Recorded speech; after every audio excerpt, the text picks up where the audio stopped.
जो पहला शेर जो मैंने राहत साहब का सुना था, पहला शेर जो मैंने राहत साहब का सुना था, आप लोगों को सुना रहा हूं। कहा है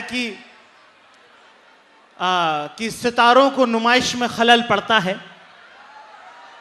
कि सितारों को नुमाइश में खलल पड़ता है, चांद पागल है अंधेरे में निकल पड़ता है।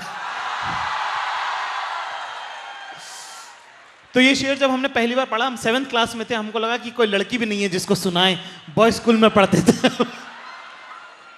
तब से बस जुगाड़ में लगे कोई मिल जाए तो ये शेर चिपका दे।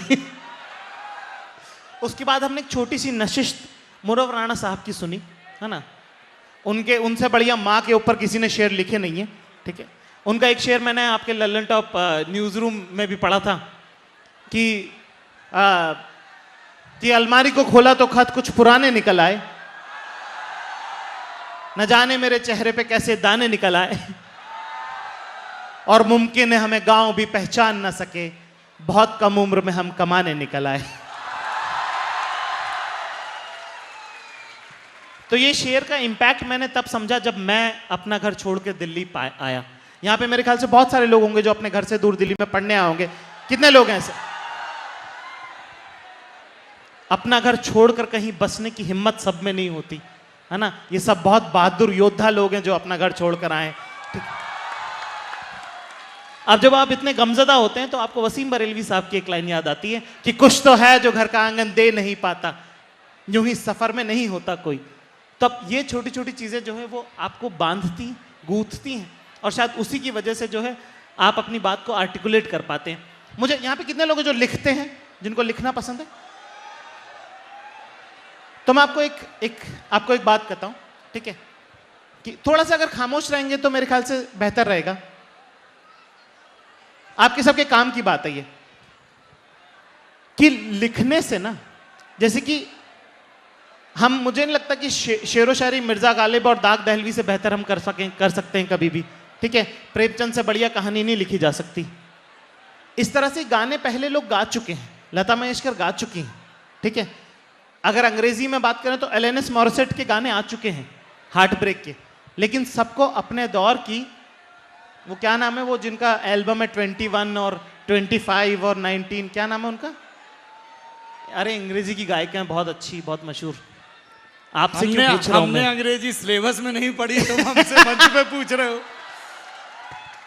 अरे उनका बड़ा, हाँ, तो क्या अपने दौर के लोगों को लोग सुनना चाहते हैं, ठीक है। तो जैसे जब कोई आप शेर लिखते हैं ना, जब आप कोई कविता लिखते हैं, कोई गजल लिखते हैं, जरूरी नहीं कि वो सिर्फ आप अपने भावना के लिए लिखते हैं। जैसे कि कपड़े ना दुनिया में सब लोग पहनते हैं, पर बनाता कोई कोई है। जैसे जूते दुनिया में हर इंसान पहनता है लेकिन कोई बनाता है, वैसे ही एक जन साधारण के मन का भाव लिखने की जिम्मेदारी ना जो लोग लिख पाते ना, अल्लाह ने उनको दी है, ठीक है।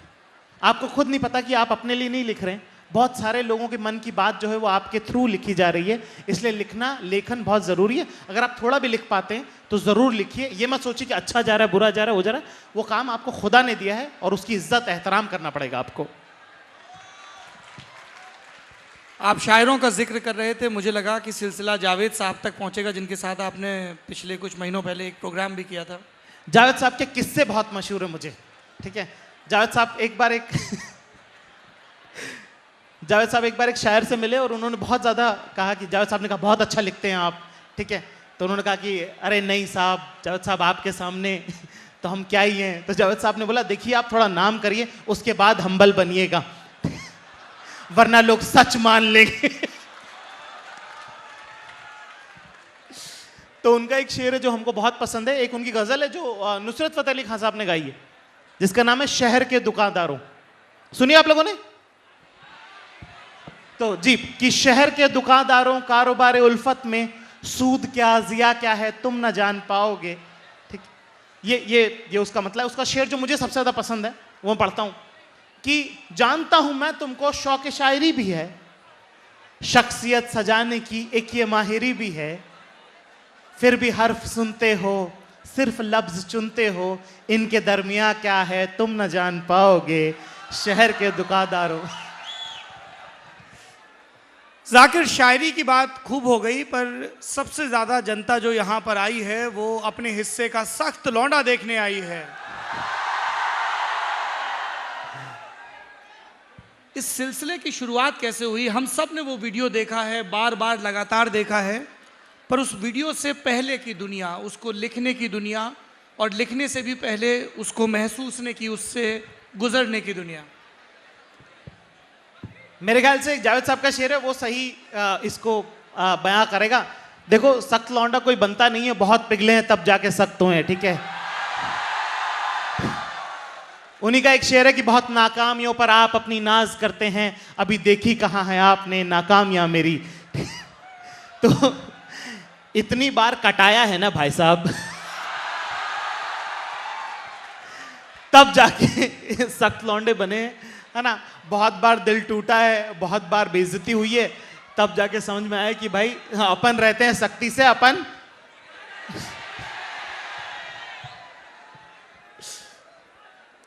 पर पिघलना तो ज़रूरी है, ज़िंदगी का सिलसिला आगे बढ़े, मोहब्बत होती रहे, हमें हमारे हिस्से की नमी मिलती रहे। तो कई लोगों को मैंने ये कॉल दिया तुम्हारे मंच पर आने से पहले कि रॉनी भैया डेटिंग के टिप्स भी देंगे ताकि तुम ज़रूरी वक्त और ज़रूरी समय पर पिघल सको। ठीक है, तो मैं दे देता हूं जरा डेटिंग टिप्स ढंग से ना। तो यहां पे लड़कियां जितनी हैं, गिव मी चेयर। अगर गलत लगे बात तो टोक देना, ठीक है। जितने लड़के गिव मी चेयर। सुनो ध्यान से। देखो ऐसा है, अच्छा ठीक है, पता है सबको। तो एक बार फिर से करेंगे हम। अच्छा ठीक है। अब एक बार आप लोग खुद करेंगे अच्छा। ये गुरु ऐसा है, रामबाण नहीं है। तुम अगर सिर्फ सामने वाली लड़की की बातें सिर्फ सुनते भी हो ना, तो भी तुम 90% लौंडों से आगे निकल जाओगे। उन्हें तुम्हारी एडवाइस नहीं चाहिए, उन्हें बस चाहिए कि वो बोल ले और कोई सुन ले। अच्छा ठीक है, जोक नहीं है भाई, ब्रह्म ज्ञान है जो मैं आपको दे रहा हूं। क्या करेंगे अब से?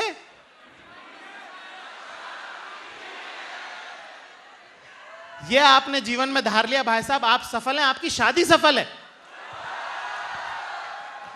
कितने लोग हैं जिनकी शादी हो चुकी है? कितने लोग हैं जिनकी शादी नहीं हुई है? देखिए, खुशी का पैमाना इसी बात से तय हो रहा है। तो जैसे जो शादीशुदा लोग हैं वो मेरे ख्याल से इस बात से एग्री करेंगे, ठीक है, कि आपको क्या चाहिए? सुनने वाला आदमी चाहिए, है ना। टाइम नहीं होगा, पैसा नहीं होगा, चलेगा दोस्त, कान चाहिए उसको।